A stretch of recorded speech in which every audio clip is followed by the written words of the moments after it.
नमस्कार साथियों। मेरे प्यारे साथियों, आज की बड़ी ही खबर अच्छी है। भारत ने हाल ही में एक ऐसी सबमरीन बना ली है जिसे दुश्मन संभवतः पकड़ नहीं पाएगा। सबमरीन मतलब पानी के भीतर डूब कर चलने वाली नौसेना की जहाज। अब डूबते हैं तो इसका मतलब यह हुआ कि पानी अंदर भी नहीं भरना चाहिए। इसका मतलब ये कवर होकर के चलने वाली युद्धपोत है। तो समुद्री जहाज ही लेकिन ऐसे हैं जो सतह पर नहीं, सतह के भीतर चलने के लिए जाने जाते हैं। नाम है उसका आईएनएस अरिघात, जो कि मेक इन इंडिया के तहत बनाया गया है भारत में। और ये वो सबमरीन है जगह जिसकी तरह जिसकी वजह से भारत उन शक्ति संपन्न राष्ट्रों में शामिल हो जाएगा जो दुनिया के 5 सबसे ताकतवर राष्ट्र हैं, जो कि अपने सबमरीन को गुप्त रूप से दुनिया में इधर उधर ले जाने के लिए जाने जाते हैं। क्या ये भारत का पहला प्रयास है? जी नहीं। इससे पहले भी इसमें 8 साल पहले आईएनएस अरिहंत बिल्कुल इसी कैटेगरी के अंतर्गत बनाया गया था। अरिघात अरिहंत कैटेगरी के अंदर भी सबमरीन है जो हम लोग हाल ही में लॉन्च किया गया है और सेना को सपुर्द किया गया है, उसी कैटेगरी में है।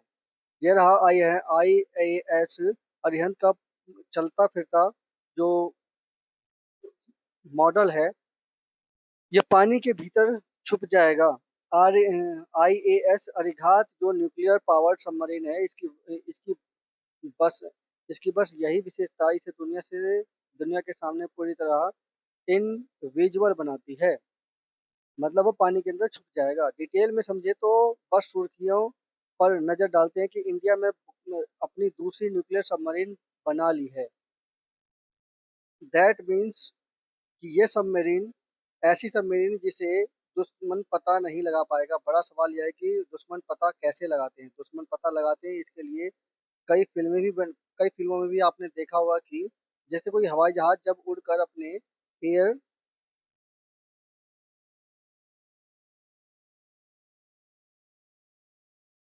उड़कर अपने एयर क्षेत्र में आता है तो रडार यानी रेडियो डिटेक्शन और रेंजिंग तकनीकी का उपयोग किया जाता है। ऐसे ही पानी के भीतर भी ऑब्जेक्ट ट्रेवल कर रहा है तो साधारणतः सोनार का उपयोग किया जाता है। साउंड रेंजिंग उपयोग किया जाता है। नेविगेशन और रेंजिंग का उपयोग किया जाता है पकड़ने के लिए। कोई भी वस्तु पानी के भीतर तैर नहीं रही है उसके टक्कर से पता लग जाता है। अब यह सवाल बनता है कि सोनार से अगर पता लग जाए तो इसके बारे में पता ही फिर फायदा ही क्या है? दुश्मन को यह पता नहीं चलना चाहिए। ऐसे में क्या करें? जनरली ऐसा होता है कि जब भी कोई सबमरीन या फिर कोई दूसरा जहाज पानी के ऊपर चल रहा होता है तो उसे इंजन की आवाज बहुत दूर तक सुनाई जा सकती है। पानी के अंदर चल रहा कोई भी मशीन अगर ट्रेवल कर रही है तो उसके चलने से एक मोटर का उपयोग हो रहा है, क्योंकि पानी में वो बहकर चल रही है। और जब वो बहकर चल रही है तो उसके अंदर भी इंजन होता है और आवाज बहुत दूर तक ऑब्जर्व कर सकती है, क्योंकि भाई पानी है तो उसमें जो है साउंड की आवाज बहुत तेज तक जाएगी। तो दुश्मन सचेत हो जाता है पानी के अंदर छुप छुप के कोई आ रहा है। स्वाभाविक सी बात है कि सबमरीन बनाई ही इसलिए जाती है ताकि दुश्मन को बिना बताए उसके क्षेत्र में घुस सके। अदरवाइज अदरवाइज तो पानी के ऊपर भी गाड़ी चलाई जा सकती, मतलब मोटर चलाई जा सकती है। सबमरीन का सीधा उपयोग क्या है कि दुश्मन को ना पता चले और उसे अपने क्षेत्र में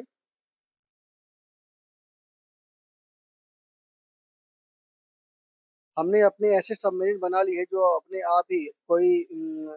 आप में कोई बड़ी चीज है क्या? इतनी बड़ी चीज है। आप इसे समझ देखिए। एक टाइम पर ऑस्ट्रेलिया और फ्रांस में पिछले ही साल की बात है। मैं ये ऑस्ट्रेलिया और फ्रांस में एग्रीमेंट किया गया था कि लगभग $80 बिलियन से वो लोग 12 सबमरीन पाने वाले थे। ऑस्ट्रेलिया वाले फ्रांस से कितने? $80 बिलियन से 12 सबमरीन पाने वाले थे। लेकिन ऑस्ट्रेलिया वालों ने आकर बीच में बाजी मार ली। अमेरिका और यूके वाले ऑस्ट्रेलिया के पास गए और कहने लगे कि आपको फ्रांस वाले तो डीजल इलेक्ट्रिक सबमरीन देंगे, हम आपको न्यूक्लियर कैपेबल सबमरीन देंगे। जो फ्रांस, अमेरिका और यूके वाले कह रहे हैं। तो इस पर न्यूक्लियर सबमरीन ले लीजिए। न्यूक्लियर सबमरीन दिमाग में तो दो तीन प्रश्न ऐसे लगे थे जो कि थोड़ा कंफ्यूज कर सकते हैं। ये डीजल पावर क्या होती है? डीजल इलेक्ट्रिक क्या होती है? न्यूक्लियर पावर क्या होती है? न्यूक्लियर कैपेबल क्या होती है? ये सब बातें हम इसमें बताएंगे। दूसरा, हाइड्रोजन से चलने वाली सबमरीन कौन सी है जिसे अल्टरनेटिव तरीके से यूज किए जा सकते हैं। ये सारी बातें इस बारी हम अभी बताएंगे। बेसिक मकसद यह समझ लीजिए कि सबमरीन का उद्देश्य दुश्मन के क्षेत्र में पहुंचना है, बिना बताए पहुंचना है, और आपको बताएंगे नहीं कि आपके यहाँ आए हैं नुकसान पहुंचाने के लिए। ये पर्याप्त तो है सबमरीन का, क्योंकि यह अपने आप वेपन लेकर जाती है। वेपन टारपीडो के रूप में चलाए जाते हैं। ये जो टारपीडो है, ये उस सबमरीन से चलते हैं। अभी जो एक युद्धपोत ईरान का जो ध्वस्त किया था, वो इसी टारपीडो से ही किया था अमेरिका ने, जो कि सबमरीन से ही चलाए थे। मिसाइल्स के रूप में चलाए जाते हैं, और ये वेपन अगर अगर अगर साधारण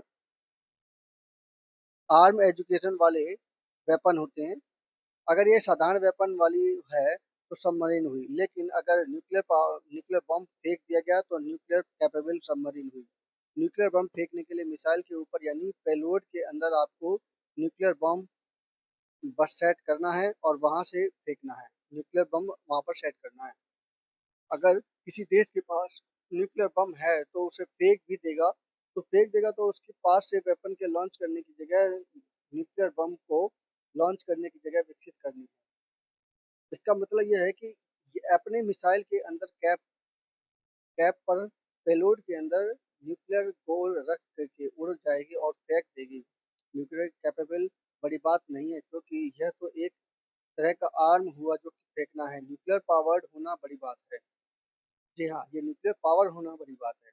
अगर आप इतनी बड़ी मशीन तैयार कर रहे हैं तो लगभग 6000 टन डिस्प्लेसमेंट है, तो उससे मशीन तो वो मशीन तैर रही है, उसका मशीन का इंजन चलने में भी बहुत तेजी से आवाज करेगा, घुर घुर करके आवाज करेगा। घुर घुर की आवाजें मेरे आपको ऐसे समझ लीजिए मोटर जैसे चल रही हो उस तरह से आती होगी। अपने कस्ट तो लेकिन घबराहट तो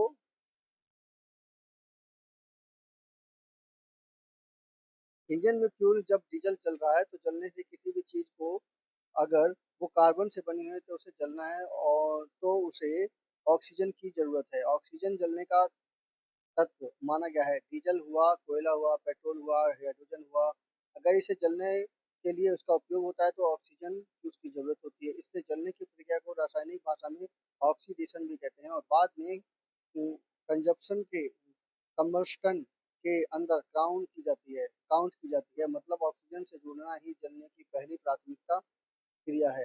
अगर किसी सबमरीन में डीजल से भरा हुआ उसे आग लगानी है, जलना है, तो उसे किसी न किसी प्रकार की हवा में उड़कर ऊपर ऊपर आना पड़ेगा। अपनी नली बाहर निकालनी पड़ेगी, नली निकाल के सांस लेनी पड़ेगी। पहले से चलो भाई, ऑक्सीजन खींच लो, और एक बार में ऑक्सीजन खींच लेकर अंदर ले लेते हैं, और उसके बाद फिर डीजल जलाते रहेंगे। मतलब एक बार ऊपर आएगी, ऑक्सीजन ले लेगी, उसके बाद फिर वो डीजल जलाते रहेंगे। डीजल भी जलाएंगे और आप खुद भी सांस लेते रहेंगे। तो ये दोनों तरह का काम हो जाता है। तो ऑक्सीजन जलाते हैं या फिर कार्बन जलता है। ऑक्सीजन के साथ यह सिंपल बेसिक रासायनिक क्रिया अगर पकड़ कर चलें तो कार्बन और ऑक्सीजन की तो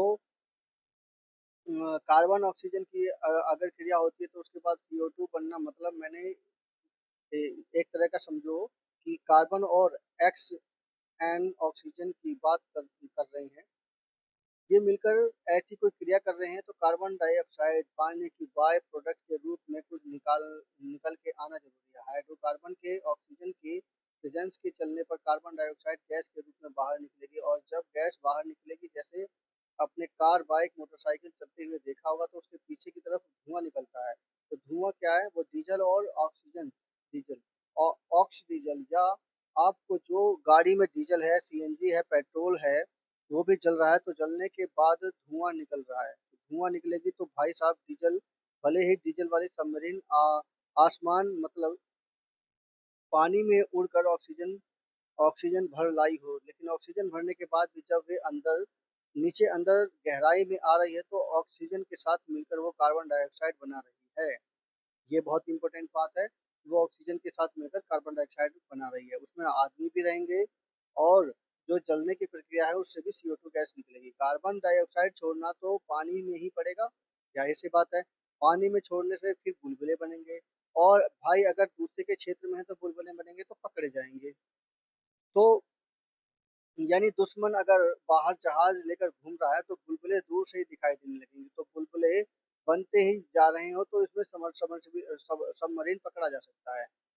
तो पहला सांस लेने की ऊपर आना है तो वो पहली कंडीशन है। दूसरा है डीजल सबमरीन की दिक्कत बता रहे हैं तो ऊपर सांस लेना आना है। तो मान लो कि सांस भरकर अंदर चली गई हो तो वो नीचे जाकर फिर से उसको क्या करना है, तो सांस लेने के साथ साथ उस कार्बन डाइऑक्साइड को पानी में छोड़ना है। तो ऊपर बुलबुले बनेंगे। ये लोगों के लिए बड़ी दिक्कत की बात हो गई है, क्योंकि दुनिया भर के जहाज आजकल पानी के ऊपर तैर रहे हैं। कमर्शियल जहाज भी है और सुरक्षा वाले भी है। बोट्स भी तैर रही हैं मछली पकड़ने की, और मछली पकड़ने वालों की। समझ में आ जाएगा कि नीचे सबमरीन जा रही है। अच्छा, बचने के लिए क्या करें? इसका तरीका क्या है कि इलेक्ट्रिक बैटरी जो आपने सबमर्सिबल में अगर तैराएंगे तो बोले कि इसका तरीका ये हो सकता है कि अगर हम बैटरी लगाएं। डीजल जनरेटर से तो ऊर्जा पैदा करेंगे लेकिन बिजली पैदा करेंगे, और बैटरी डीजल चला चला कर चार्ज कर लेंगे, और इतना देर चार्ज कर लेंगे कि हमें पानी में डूब के खड़े रहना है, चलना फिरना ही नहीं है। अब हम स्टैंड बाय मोड पर इलेक्ट्रिक पावर से चल लेंगे। यह बिल्कुल वैसे ही आजकल जैसे टोयोटो की गाड़ी आई है हाइब्रिड। तो कम स्पीड में अगर गाड़ी है तो इलेक्ट्रिक पावर में चल रही है, और ज़्यादा स्पीड पर है तो डीजल में चल रही है। समझ लीजिए इसी तरह से इसको करना है। मतलब अगर कम स्पीड में है तो वो बैटरी से चल रही है, घरेलू खर्चे पूरे कर लेंगे, स्टैंड मोड में रखा हुआ है। और जैसे ही वो आगे बढ़ी तो वो डीजल मोड में आ जाएगी।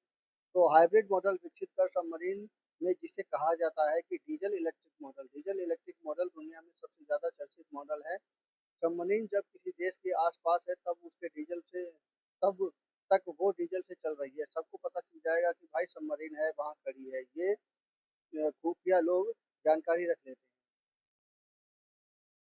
मान लीजिए कि कोई जासूस है जो नजर रख रहा है सबमरीन खड़ी है। आपने जैसे ही उसका अंडरग्राउंड किया, पानी के अंदर गए, उसके बाद से आपने गोता मारने के लिए इसका उपयोग कर लिया। क्या बोलते हैं, अगर बैटरी का उपयोग कर लेते तो बिजली का उपयोग कर लिया। बिजली का उपयोग करके आप बहुत दूर तक निकल गए और फिर वहां जाकर के अपने जनरेटर ऑन कर दिया, पता नहीं चलने दिया वो कब गायब हो गई। इस प्रकार से दुनिया में डीजल इलेक्ट्रिक सबमरीन का बोलबाला है।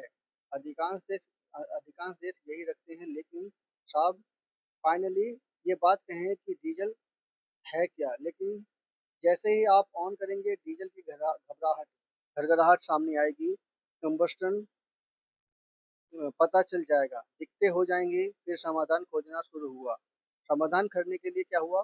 बिजली उत्पादन के लिए, मतलब बैटरी जब चार्ज हो रही है तब जनरेटर चलाना पड़ रहा है डीजल के लिए।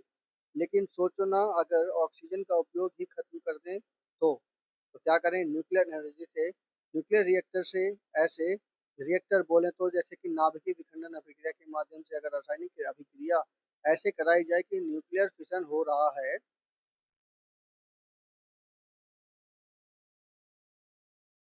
न्यूक्लियर न्यूक्लियर फिशन हो रहा है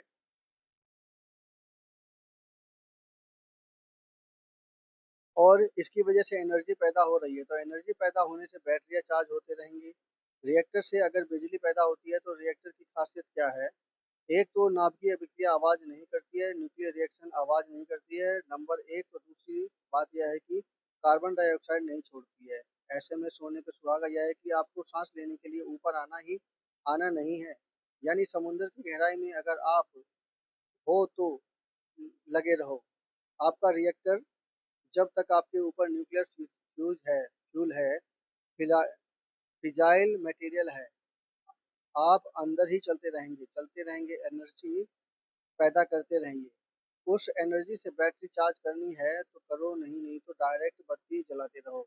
यह काम हम और मतलब अब हरिहंत में तो कर ही रहे थे, अब अरिघात में भी यही काम कर रहे हैं। तो जब जब वर्ड यूज होता है तो न्यूक्लियर पावर्ड का मतलब है जो बिजली न चलने की जो क्षमता है वो न्यूक्लियर रिएक्टर से दी जाएगी। मतलब यह है कि जो बैटरी और जो डीजल से चल रही है उसकी जगह हम न्यूक्लियर कैपेबल युक्त हो जाएंगे। भारत के पास जो भी सुविधा है ये बड़ी बात है, लेकिन ऑस्ट्रेलिया जैसे देश जो अपने आप को काफ़ी डेवलप्ड इकोनॉमिक समझते हैं, उनको बिलियंस ऑफ डॉलर इसे अमेरिका से और ब्रिटेन से परचेज करने का एग्रीमेंट किया है। आते आते तो 29 में तो शायद पहली डिलीवरी शुरू हो जाएगी। भारत 16 से इसको यूज कर रहा है, यानी कि 2016 से इसका उपयोग कर रहा है। अब फिर से हमने एक और लॉन्च करके सेना को दे दी है, तो नौसेना को समर्पित कर दिया है। ऐसा करने से 5 जो न्यूक्लियर कैपेबल स्टेट हैं, रसिया है, अमेरिका है, चाइना है, फ्रांस है, ब्रिटेन है, इसके पास ही ये वेपन है। अब ये भारत के पास भी हो गया है। यानी न्यूक्लियर रिएक्टर से हम सबमरीन चला रहे हैं। ये अपने आप में भारत की बड़ी उपलब्धि है। और आपके दिमाग में आए ये कि न्यूक्लियर रिएक्टर से जो चल गया वह न्यूक्लियर बम फेंकना हुआ, तो अरे अ, आप किसी से भी फेंक सकते हो। ये बात तो ये तो आप किसी से भी फेंक सकते हो। मुद्दा यह है कि वो गोला ही है। गोल की कैप का रख कर कितना दूर फेंकना है, कौन सी जगह है लॉन्च करना है, इसकी काबिलियत है या नहीं है। अब चूंकि मिस हैंडलिंग ना हो जाए, इसे फेंकने के लिए फेंकने वाली जो चीज़ है वो बड़ी अच्छी तरह से रखी हुई है जिससे आसानी से फेंका जा सके, वो सभी में होना चाहिए। अगर सबमरीन में फेंकना है तो हवाई जहाज से भी फेंकना होगा, ज़मीन से भी फेंकना हो सकता है। तो ये अभी सिस्टम लगाना पड़ता है उसमें। तो किसी बैलिस्टिक मिसाइल से भी न्यूक्लियर बम फेंक सकते हैं, ट्रायल कर सकते हैं। तो इंडिया में जब न्यूक्लियर वेपन का ट्रायल भी कंप्लीट कर लिया है, हालांकि अरिहंत के पास के साथ ही हो गया है। अब उसको और मजबूती मिल गई है संभवतः। अब आपको अरिघात की सारी विशेषताएं समझ में आ गई होंगी। हमने क्या किया है कि जिसकी वजह से पड़ोसी मुल्क कर रहे हैं। भारत में ऐसी चीज विकसित कर ली है जो 29 अगस्त को सेना को समर्पित राजनाथ सिंह ने की प्रेजेंस में कर दी गई है। लोगों का कहना है कि भारत ने इतनी बड़ी चीज लॉन्च की है, दुनिया के लोग इसके जिसके लिए ऑस्ट्रेलिया और फ्रांस के संबंध बिगड़ गए हैं। ऑस्ट्रेलिया के ऊपर फ्रांस ने लगभग 800 मिलियन डॉलर की पेनल्टी लगा दी है। तुमने हमारा सबमरीन लेने से मना कैसे कर दिया। अब देख लीजिए, फ्रांस ने पेनल्टी लगा दी ऑस्ट्रेलिया के ऊपर।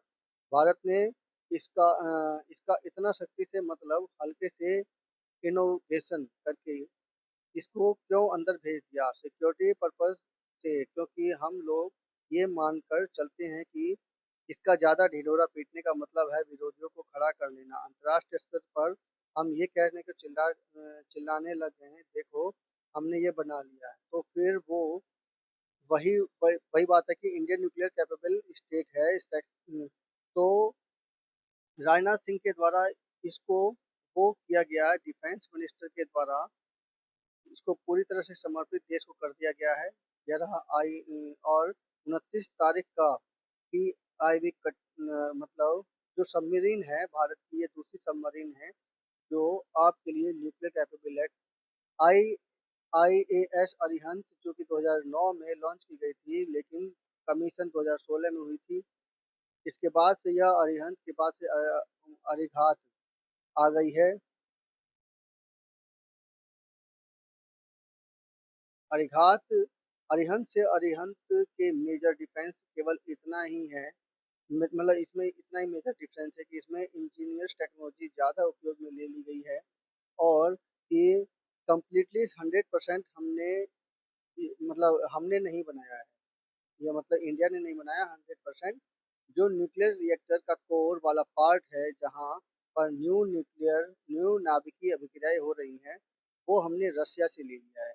मतलब जहाँ से जो जॉइंट होता है ना, जिससे वो घूमेगा इंजन, उस इंजन को घूमने वाला जो पोर्शन है वो न्यूक्लियर रिएक्टर की अभिक्रिया से घूमेगा, और वो हमने रसिया से ले लिया है। बाकी सारा हमने खुद ही बनाया है। यानी इंडिया ने अपने स्तर पर इसे विकसित किया है। यहाँ पर आईएएस अरिहंत, अरिघात, अरिधमान और S4 स्टार भविष्य की प्लानिंग में है। अगली वाली जो हमारी सबमरीन होगी उसका नाम होगा अरिधमान। आईएएस अरिघात को 2017 के अंदर लॉन्च किया गया था। इसको 2017 में लॉन्च किया गया था। 2014 में इसकी कमीशन कर दिया गया।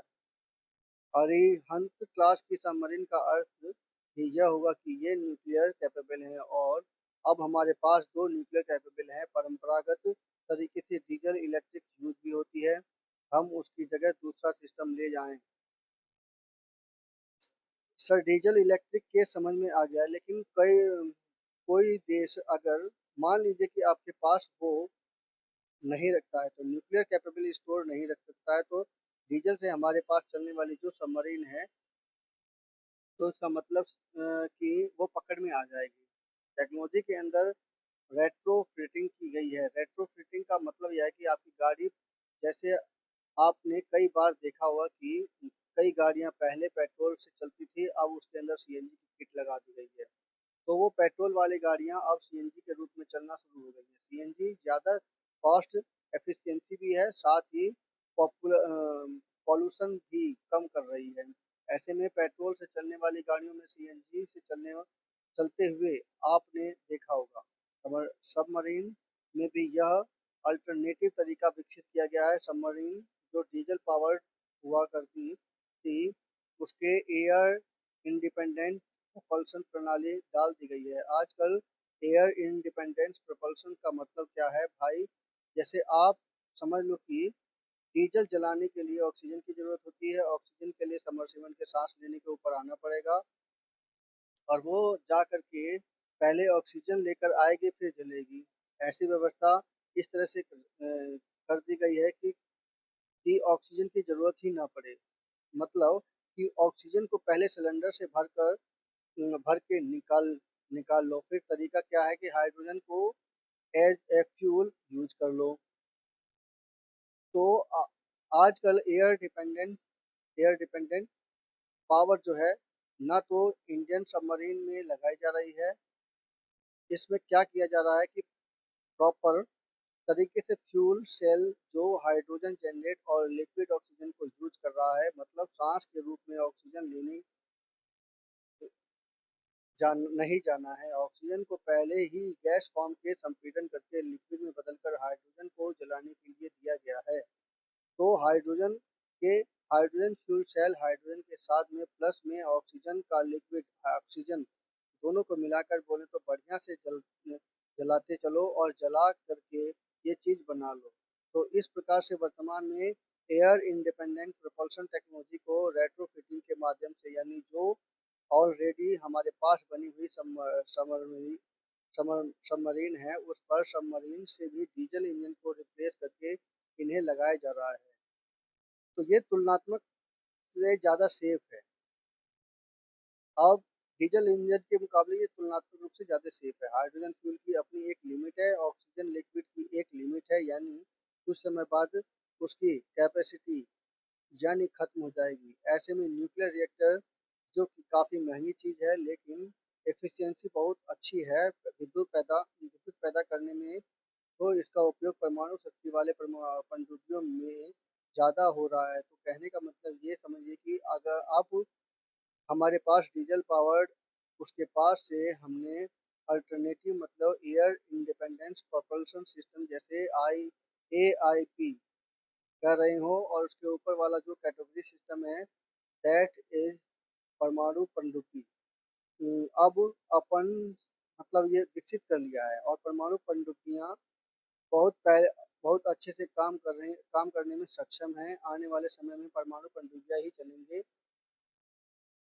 मतलब चलने के लिए क्या खासियत है कि ये सबमरीन चल गई, लेकिन चल करके दुश्मन के केवल जानकारी ही जुटाने में कामयाब हो पाए। जानकारी जुटाने के लिए तो आप सैटेलाइट से भी उपयोग कर सकते हैं, आप सैटेलाइट के साथ साथ ड्रोन का भी उपयोग कर सकते हैं। किसी भी देश की जानकारी जुटाना, तो खोजी खबर के लिए मैंने ये बात जानकारी दी हुई है कि वो आपको पता होना चाहिए जो अरिघात, जिसे S3 के नाम से भी जाना जाता है, अरिहंत जिसे S2 के नाम से जाना जाता था, इसमें जो मिसाइल लगी है उसे K-15 मिसाइल लगी है, जो थल सेना के शौर्य मिसाइल का नाम है। दूसरा K-115 मिसाइल जो एक ही बार में 24 और उसके अंदर लगाई जा सकती हैं, जो 700 किलोमीटर का टारगेट हिट कर सकती है। साथ ही साथ इसमें 8 मीडियम रेंज की K4 बैलिस्टिक मिसाइलें भी लगी हैं, जो कि अग्नि 5 का कहा जा रहा है कि ये नौसैनिक वर्जन है। तो अग्नि 5 का K4 के रूप में नौसैनिक वर्जन जो 3500 किलोमीटर की रेंज में जा करके फाइट मार सकता है। मतलब ये हुआ कि अरिघात अगर बॉर्डर एरियाज में कहीं चल रही है तो वहां से 8 मीडियम रेंज वाली K4 में से मिसाइलें चलती हैं और हम दुश्मन का बड़ा क्षेत्र इसकी रेंज में, इसकी जद में ले आते हैं। ठीक है, तो इसके अंदर क्या क्या चल लग रहा है। K4 लगा हुआ है, K15 लगा हुआ है। K15 को सागरिका के नाम से भी जाना जाता है। K4 जो कि अग्नि 5 का वर्जन है जिसे यहाँ पर यूज किया जा रहा है। ठीक है, संभवतः आप लोगों को ये जानकारी भी आपको समझ में आ गई होगी। इंडिया, यूएस, रसिया, यूके, फ्रांस, चाइना के बाद अब हम ये भारत छठा देश हो गया है जिसके पास न्यूक्लियर पावर सबमरीन है। ऐसे में अरिघात जो कि 24 नॉट प्रति घंटे की स्पीड से चलने में सक्षम है, भारत की सुरक्षा को दुश्मनों के साथ भारत को 1-to-1 करने की बड़ी मजबूती देगा। और ऐसे में अगर हमें दुनिया के बारे में जानकारी जुटानी होगी तो हम बहुत अच्छे से जानकारी प्राप्त कर लेंगे, दुश्मन के बारे में जानकारी प्राप्त कर सकेंगे, अपने हितों को सुरक्षित रखने में काफ़ी अच्छे से कार्य कर सकेंगे। भारत के पास में जो भी, जैसे सिंधु कोस्ट श्रेणी के अपने पास में सबमरीन उपस्थित है, शिशुमार श्रेणी के सबमरीन उपस्थित है, कलवरी श्रेणी की उपस्थित है ना।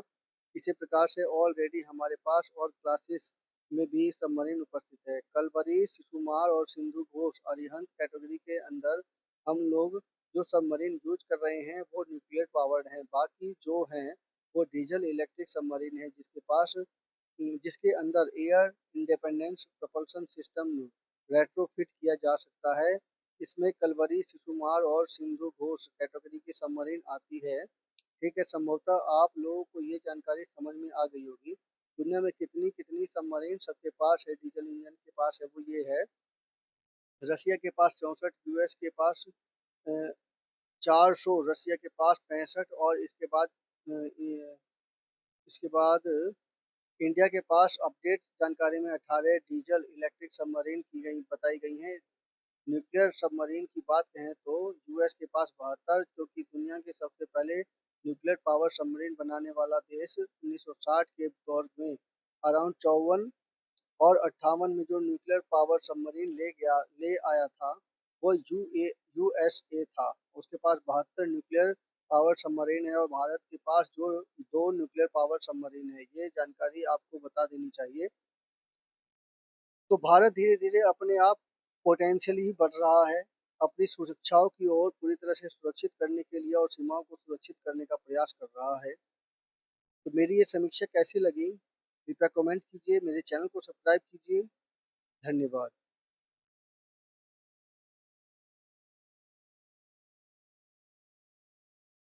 मेरे चैनल पर इसी प्रकार के इंफॉर्मेटिव और कंपटीशन से रिलेटेड वीडियो आते रहते हैं, कृपया मेरे चैनल को सब्सक्राइब कीजिए।